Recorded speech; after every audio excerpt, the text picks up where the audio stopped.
நான் அரவிந்த் ரியோ. நெஞ்சு பொறுக்குதலே படத்தில் வந்து நான் ஒரு மேல் லீடாக பண்ணியிருக்கேன். சீரியஸாக இந்த மாதிரி ஒரு பொசிஷனுக்கு நான் வருவேன் இவ்வளோ சீக்கிரம் அப்படின்னு நான் எக்ஸ்பெக்ட் பண்ணல. ரொம்ப ஸ்ட்ரகிள் பண்ணி தான் இந்த இடத்துக்கு வந்திருக்கோம். பேச முடியல. அவங்க ரொம்ப எமோஷ்னல் ஆகிட்டாங்க. பிகாஸ் அவன் எவ்வளோ ஹார்ட் ஒர்க் போட்டிருக்கான் எங்களுக்கு தெரியும். இந்த படம் ஒரு ஸ்டேஜ்க்கு க்ராஸ் பண்ணும்போதும் படம் பார்க்கும்போது உங்களுக்கே தெரியும் அவன் எவ்வளோ டேலண்டடான ஒரு பர்சன்னு. எவ்ரிடே பிஸியாக இருக்கிறான். யூ கெட் ரொம்ப எமோஷ்னலான ஒரு கேரக்டர்.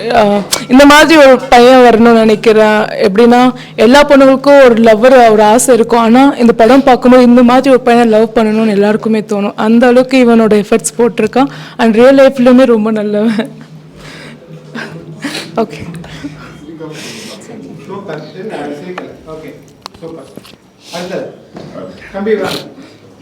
கண்டிப்பாக இந்த படம் எல்லோரும் தேட்டரில் பார்க்கணும். சப்போர்ட் பண்ணுங்கள். இந்த படம் வந்து வெற்றி அடைய உங்களோட ஆதரவு கண்டிப்பாக வேணும். தேங்க்யூ.